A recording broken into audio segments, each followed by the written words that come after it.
itu banyak ada 6 wilayah sungai yang menjadi kewenangan pusat. Nah, untuk kecepatan itu, alhamdulillah menurut hemat saya, Pak, kuncinya kami adalah koordinasi. Nah, cara-cara mengenai tadi ada tanggap darurat itu harus kita jawab dengan kegiatan yang sifatnya seketika. Nah, seketika inilah kita harus mendayagunakan seluruh komponen yang ada, baik masyarakat, kemudian kabupaten, kami provinsi yang representatifnya ada 6 balai tadi, ditambah kombinasi dengan teman-teman dari balai besar. Nah, nanti pada tahapan permainannya, tentu yang mempunyai kewenangan inilah yang nanti menjadwalkan pemrogramannya. Nah, kami secara provinsi mendengar tadi ada keluhan-keluhan, tugas kami adalah tadi mengontrol daripada rencana tahunannya dan kemudian dengan Bapeda selalu kawal, Pak. Ya, itu.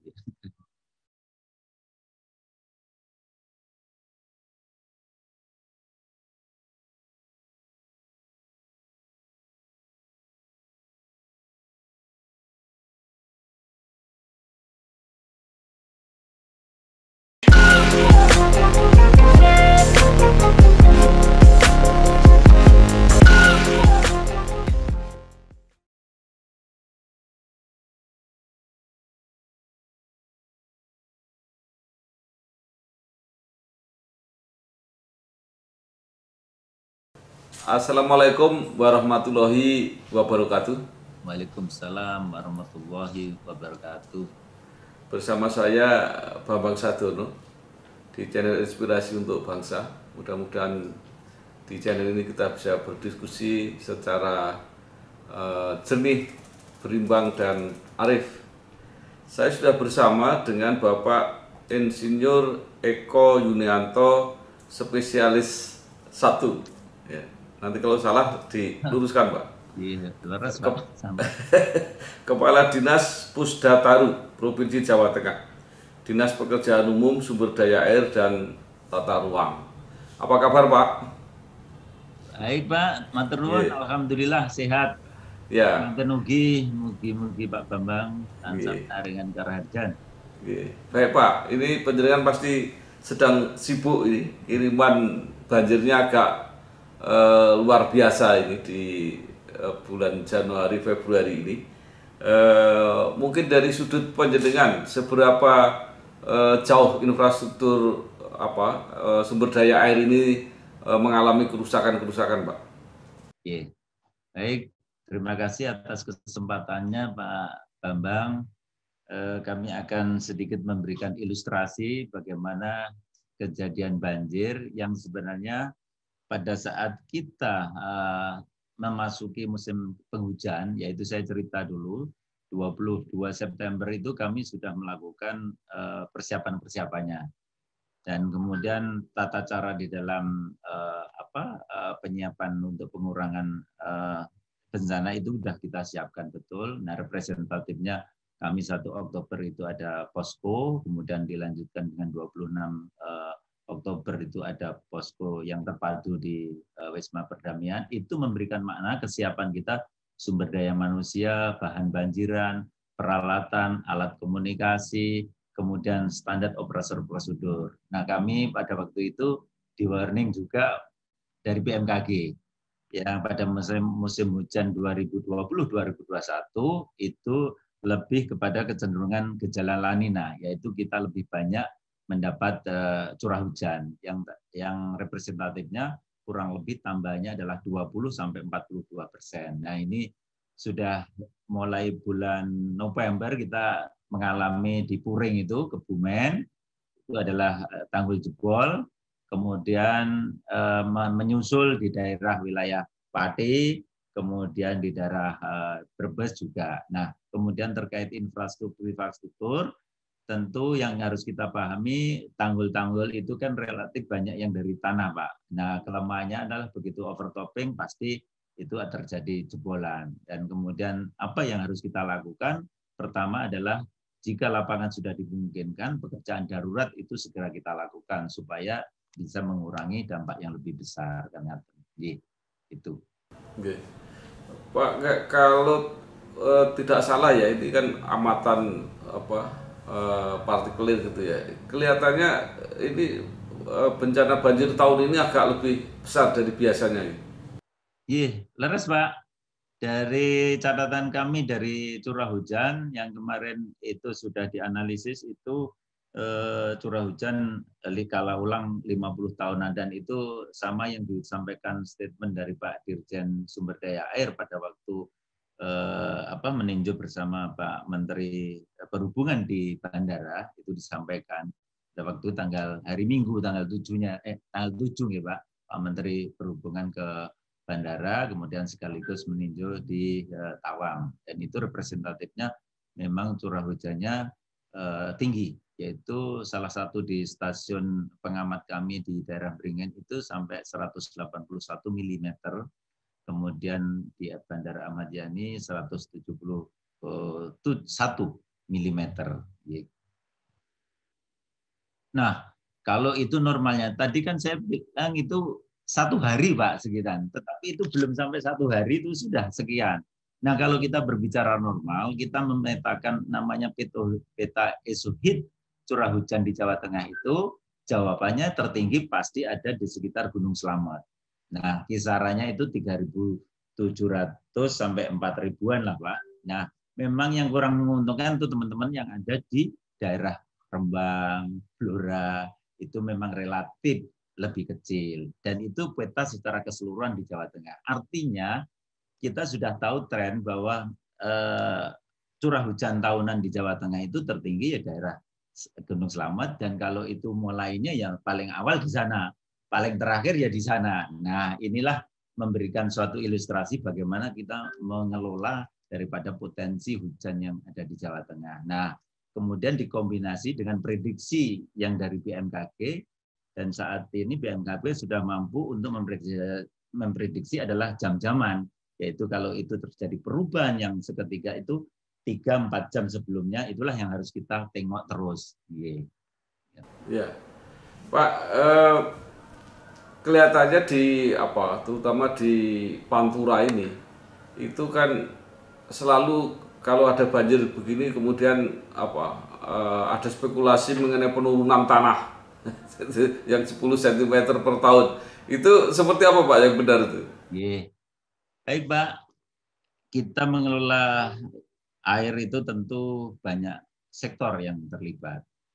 Paling tidak kalau kita berbicara yang mendiami daerah aliran sungai itulah yang memberikan respon, yang memberikan warna daripada respon daerah aliran sungai itu sendiri. Artinya berarti rapot kita itu adalah semua yang penghuni itulah yang terjadi. Hanya kita cara penanganannya secara tupoksi itu stakeholder yang terlibat itulah yang terjadi. Nah, kemudian sebelum saya berbicara land subsidence, Pak ya, kita tahu secara topografi bahwa Jawa Tengah itu sudah kita tahu bersama bahwa tengah itu adalah punggung.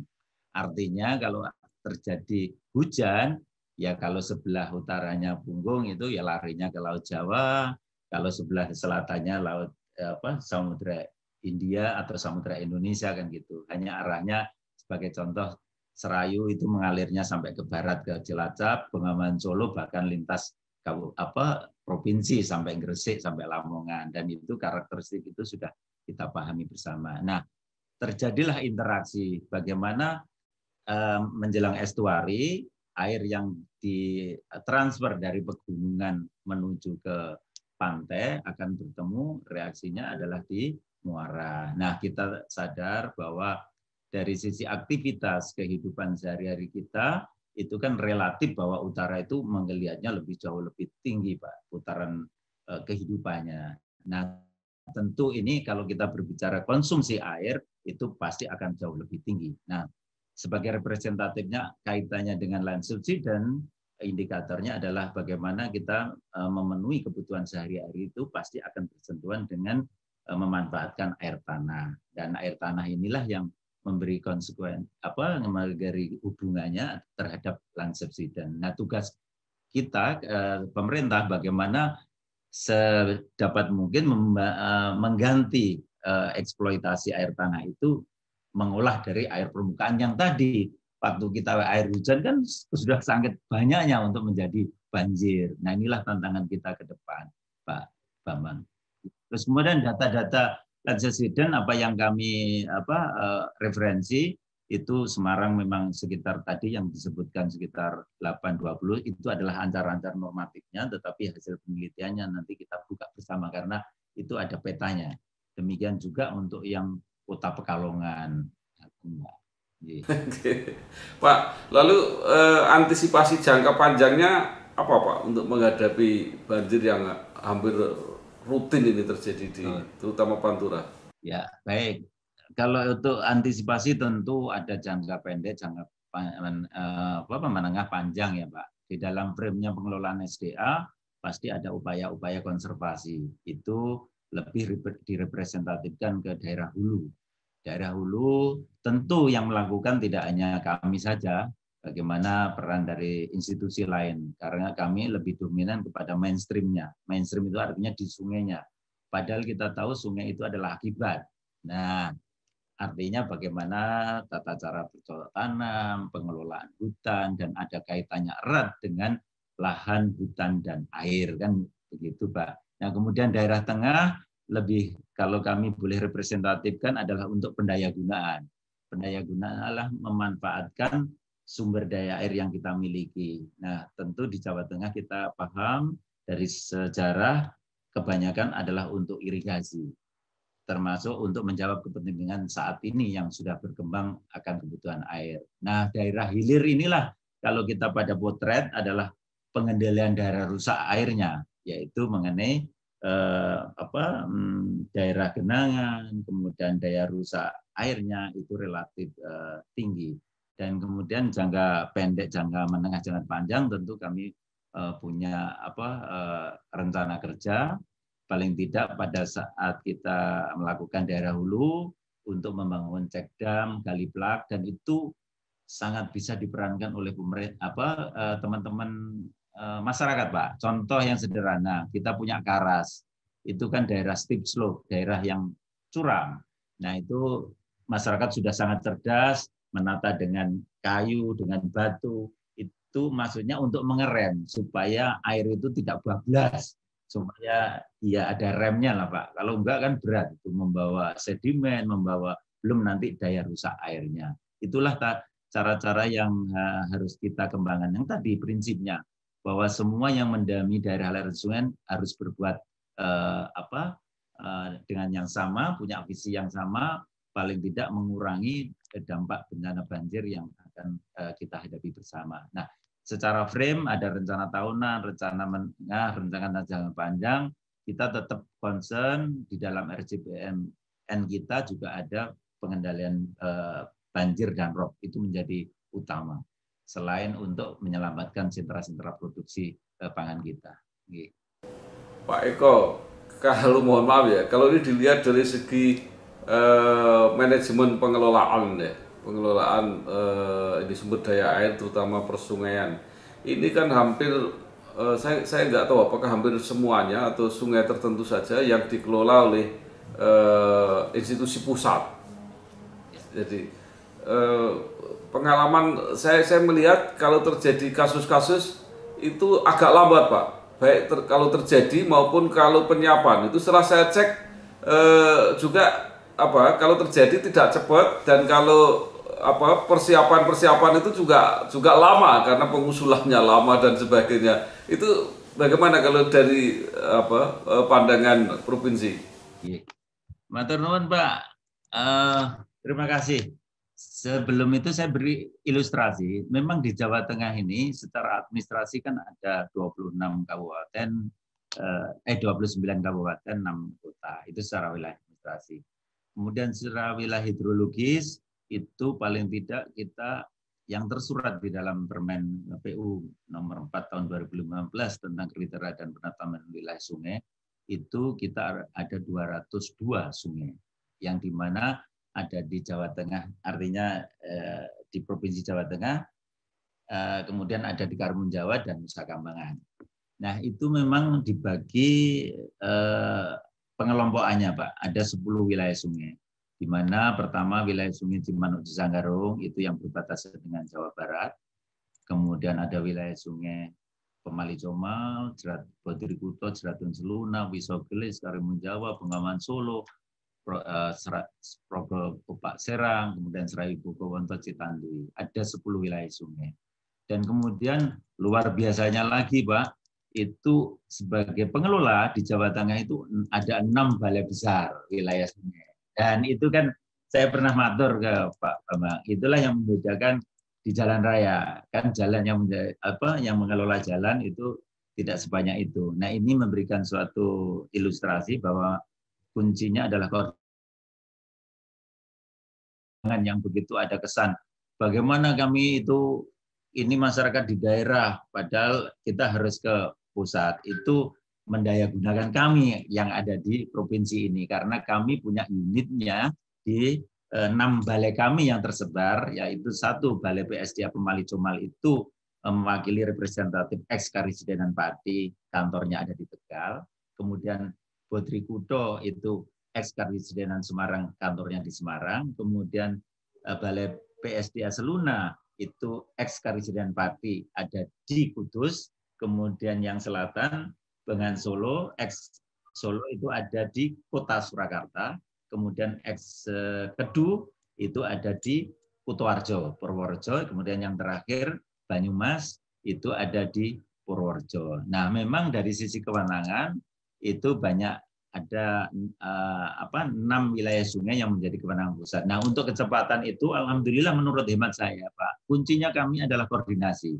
Nah, cara-cara mengenai tadi ada tanggap darurat itu harus kita jawab dengan kegiatan yang sifatnya seketika. Nah, seketika inilah kita harus mendayagunakan seluruh komponen yang ada, baik masyarakat, kemudian kabupaten, kami provinsi yang representatifnya ada 6 balai tadi, ditambah kombinasi dengan teman-teman dari balai besar. Nah, nanti pada tahapan permainannya, tentu yang mempunyai kewenangan inilah yang nanti menjadwalkan pemrogramannya. Nah, kami secara provinsi mendengar tadi ada keluhan-keluhan, tugas kami adalah tadi mengontrol daripada rencana tahunannya dan kemudian dengan Bapeda selalu kawal, Pak. Ya, itu.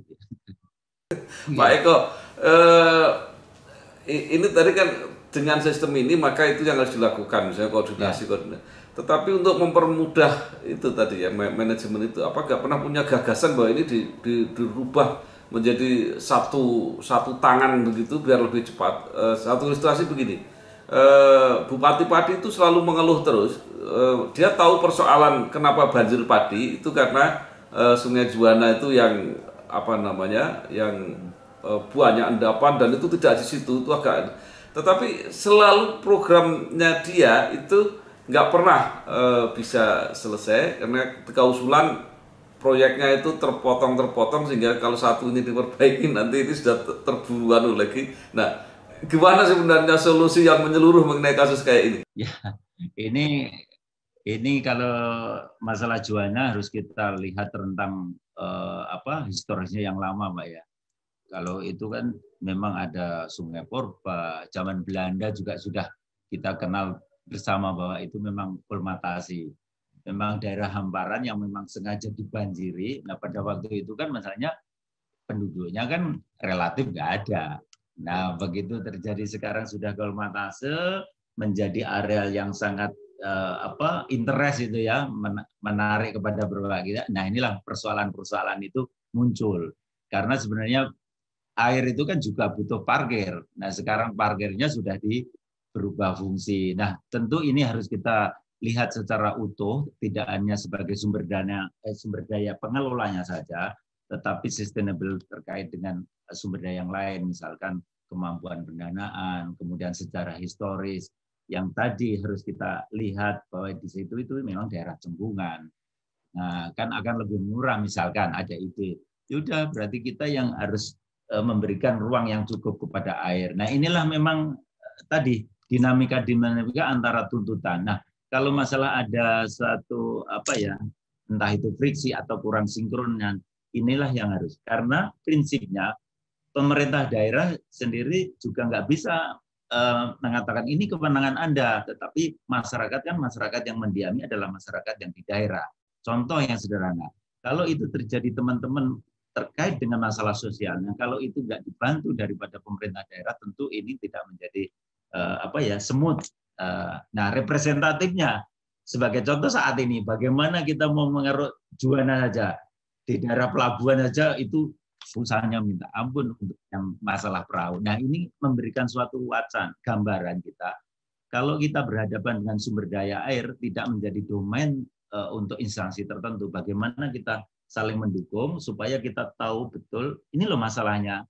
Kemudian apa peta permasalahan yang harus kita perankan semua pihak. Itu saya kira Pak Bambang. Ya, baik. Saya masih mengharapkan ada satu pola manajemen yang lebih baik sehingga ini nggak di kotak-kotak gitu. Artinya ada pemerintah daerah, pemerintah provinsi, ada pemerintah pusat yang seolah-olah ini lebih sulit koordinasinya. Mungkin bisa dijadikan satu, misalnya nanti pusat mengawasi misalnya gitu, supervisi saja misalnya. Pak Bambang, boleh saya matur? Desain seperti ini tentu kita ada reasoningnya. Kita tidak boleh motong saat ini menjadi seperti itu. Evaluasi wajib. Tetapi mendesain seperti ini, saya kira pusat pun sudah berpikir luas. Sebagai contoh ilustrasinya, bagaimana pengelolaan SDA itu pendekatannya adalah wilayah hidrologis. Artinya tidak memandang itu mengkotak-kotak tadi wilayah administrasi. Itu yang harus kita pahami bersama. Justru ini kita sudah mengenali permasalahan, salah satunya panjenengan utarakan itu. Mari kita pakai. Kita desain ke depan. Nah, ini yang harus kita desain. Tentu semua pihak mengambil peran. Bagaimana legislatif itu dari sisi aturannya. Kemudian kami sebagai eksekutornya. Itu yang saya kira saya bisa matur seperti itu. Jadi tidak bisa hanya kita melihat sesaat tanpa melihat daripada sejarah panjang tadi. Supaya kita tidak ada salah di dalam mengelola sumber daya air ke depannya. Iya. Baik Pak, sekarang kita agak pindah, geser sedikit diskusinya. Jadi panjenengan ini lulusan Fakultas Teknik UNS ya. Kemudian Pak Hanung juga dari UNS. Jadi ini memang lakon apa nih? KPU-an ini dipegang oleh alumnus UNS semua. Ini kira-kira kenapa nih Pak? Waduh, kalau kenapanya tentu kami tidak bisa menjawab, tetapi yang saya jawab adalah betul Pak Bambang tadi kritis dalam arti sesuai Undang-Undang 23 tahun 2014 tentang pemerintah daerah. Kalau kita berbicara urusan pekerjaan dan penataan ruang itu tidak ada lain, yaitu tadi dua yang disebut tadi, yaitu kami adalah urusannya sumber daya air dan penataan ruang. 9 sub-urusan lain itu diampu oleh teman-teman Bina Marga Cipta Karya, dan itu memang dua di dalam rumpun yang sebenarnya membutuhkan sumber daya yang relatif lebih banyak dibanding yang lain. Tapi kalau kenapanya saya kira ya, sebagai ilustrasi begini Pak, saya sudah wawancara dengan Profesor Widyo Pramono. Beliau mengatakan 3 dari 6 jaksa agung muda di Kejagung itu lulusan UNS. Nah, tadi saya baru saja wawancara dengan Profesor Zudan, Dirjen Dukcapil. Beliau mengatakan sekarang ini 10 eselon 1 itu lulusan UNS, kata beliau. Nah, jangan saya tanyakan gimana, karena Prof. Rafiq pernah mengatakan, Pak, dulu itu untuk ngaku jadi lulusan UNS saja agak berat ya Pak. Tapi sekarang orang sudah mulai bangga dengan lulusan UNS. Nah, monggo Pak, kemudian gimana? Kalau kami pandangan secara pribadi, ini kan sebuah tumbuhan gitu. Kita lihat UNS itu kan seingat saya 76 Pak. Nah 76, berapa umur yang sekarang saat ini? Artinya dari dulu yang tidak ada, mestinya warnanya kan sudah ada UNS-nya.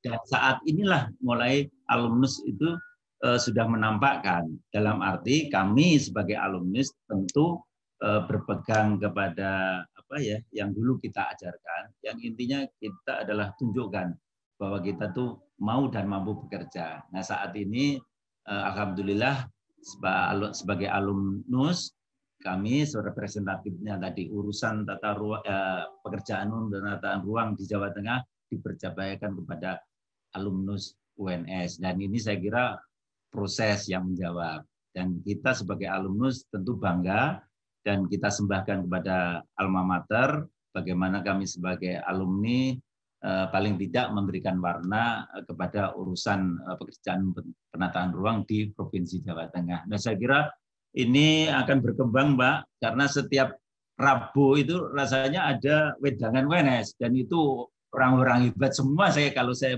melihat yang berdiskusi itu, dan itu rutin malam Kamis. Itu di mana acaranya, Pak? Halo? Acaranya di mana? Acaranya pakai Vicon ini. Oh, Vicon. Jadi dan itu sekarang lebih intens, Pak Gubernur juga ikut, ya ditarik ke sana supaya warnanya semakin beraneka ragam gitu, dan topiknya menarik Pak.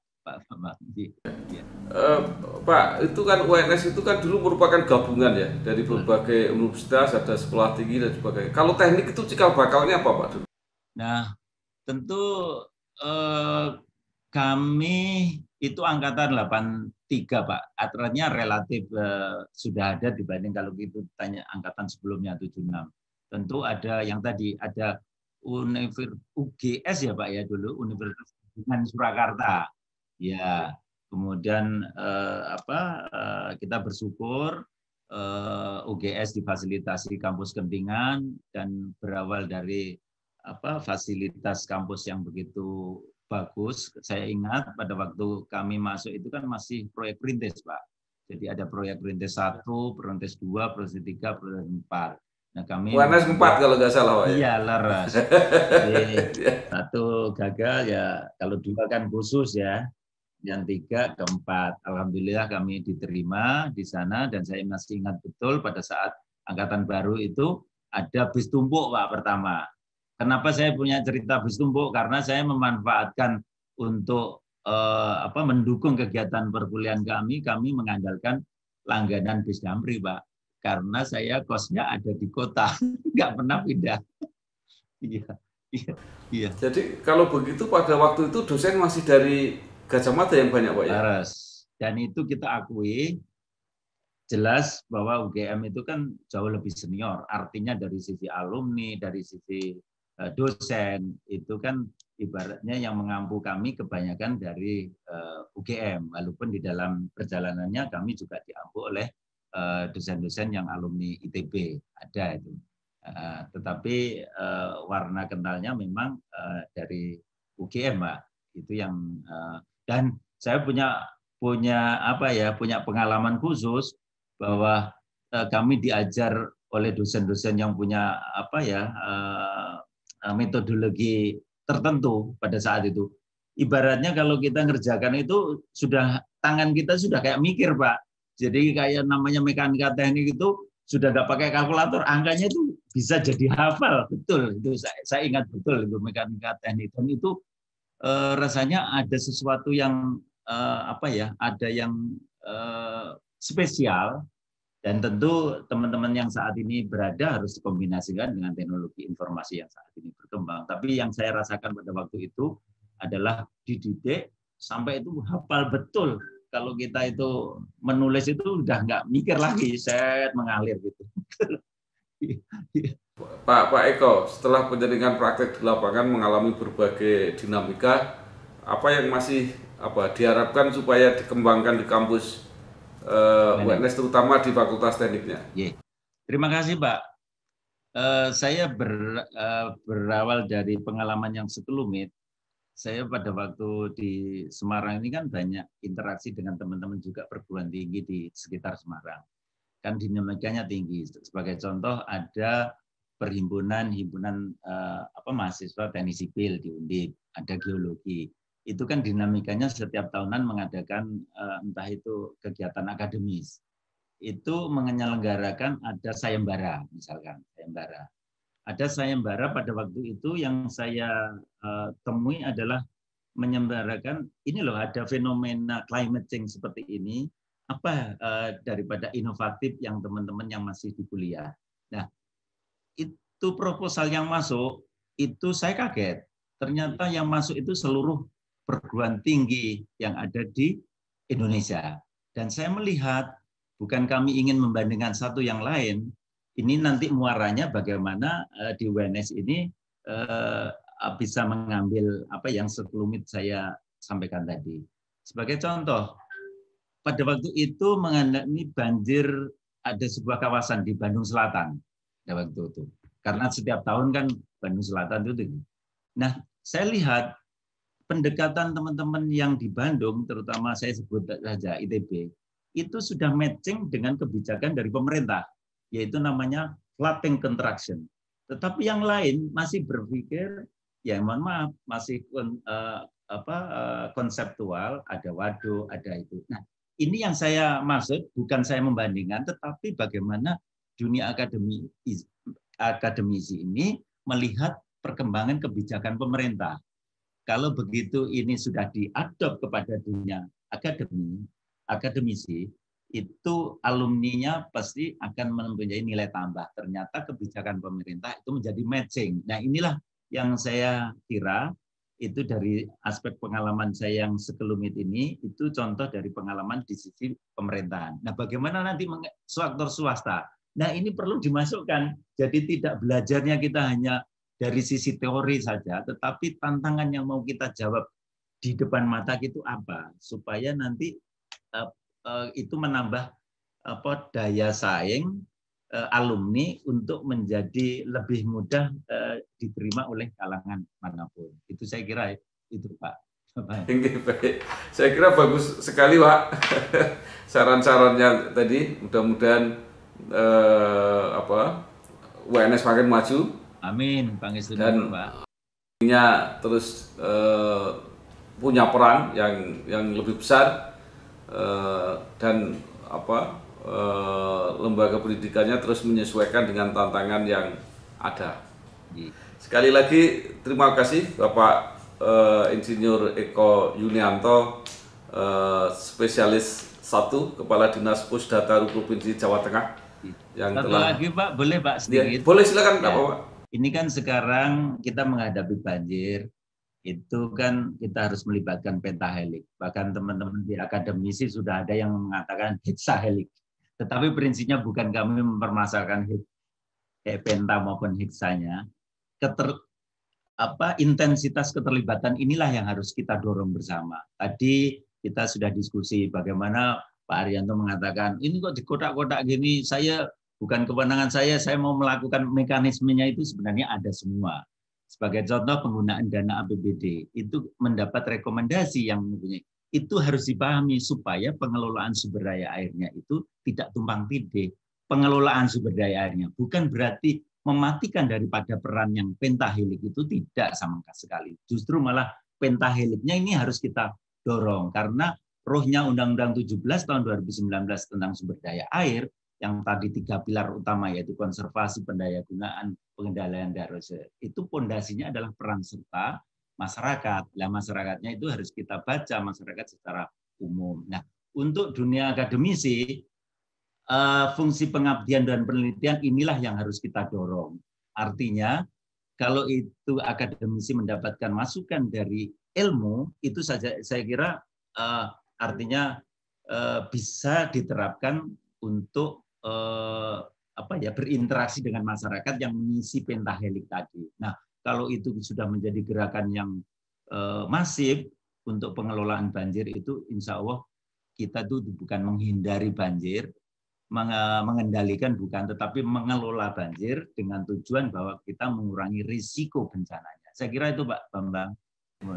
Terima kasih Pak Insinyur Eko Yunianto, ya, sekaligus juga selamat ini dalam rangka Dies Natalis UNS yang ke-45. Ya, jadi belum terlalu tua sebenarnya, tapi perannya sudah luar biasa. Sekali lagi terima kasih, sukses Oke, wassalamualaikum warahmatullahi wabarakatuh. Waalaikumsalam warahmatullahi wabarakatuh. Pangastenipun Pak Bambang. Terima kasih Pak, Nggih. sukses. Nggih.